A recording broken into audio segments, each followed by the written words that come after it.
Well, hello there, everyone. It's Wednesday, so that means it's time for me to follow up on Saturday's 12 questions video.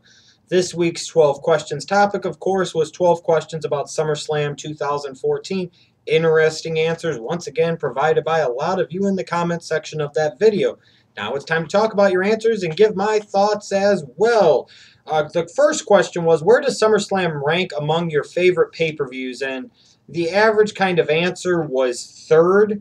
I didn't really see too many people put that it was their favorite. It was usually a range of somewhere between second to fifth. You know, it was interesting to me, and I think this is maybe in part some of the younger audience, but I could be wrong, that some people were listing Money in the Bank ahead of SummerSlam.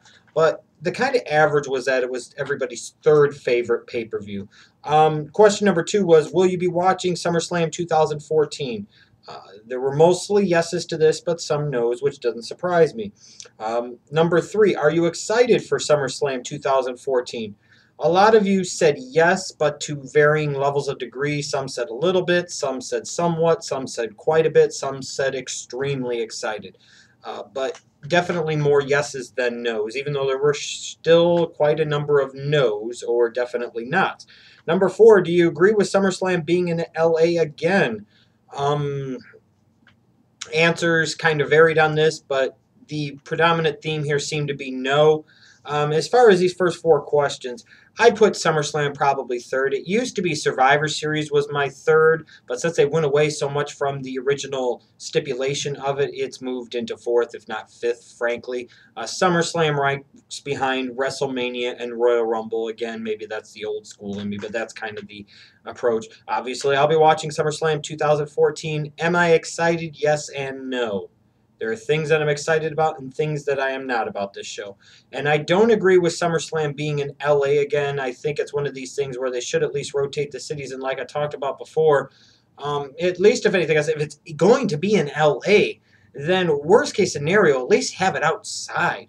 At least have it somewhere in a stadium or arena or a ballpark where you could actually emphasize a kind of summer theme, because otherwise it's inside. It doesn't really scream summer very much to me anyways. I think SummerSlam every year should be outside whenever you can help it.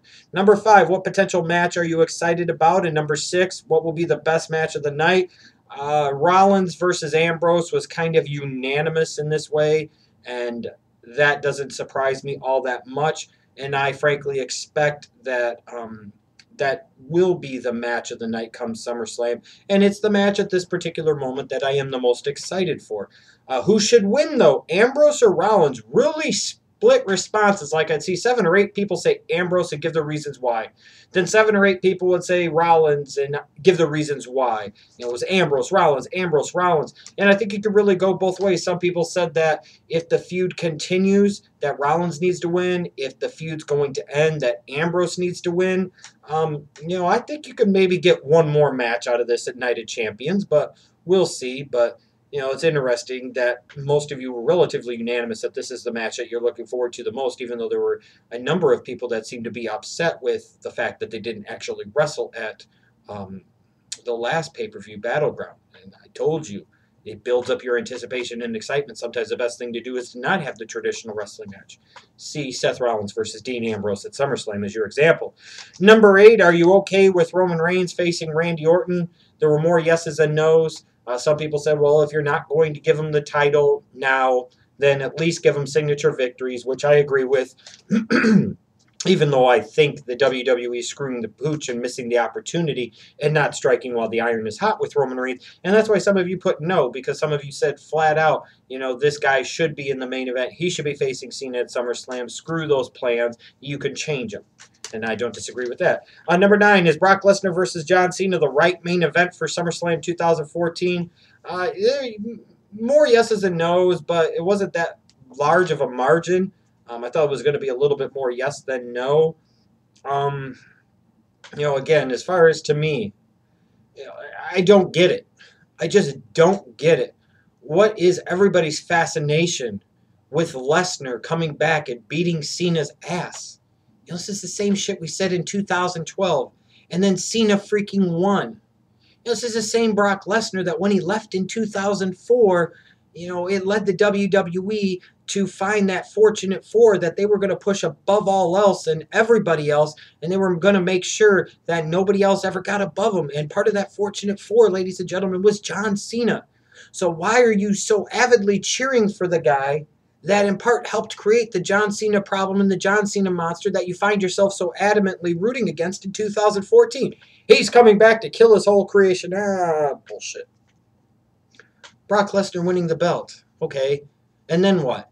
You know, if he wins the belt at SummerSlam and then maybe he wins a return match at Night of Champions, and then he carries the belt for several months, but he only appears every couple of weeks on TV and only defends every other pay-per-view, then let the bitching begin about this and how it's ruining the title, and the title doesn't mean as much. So like I said, be careful what you wish for.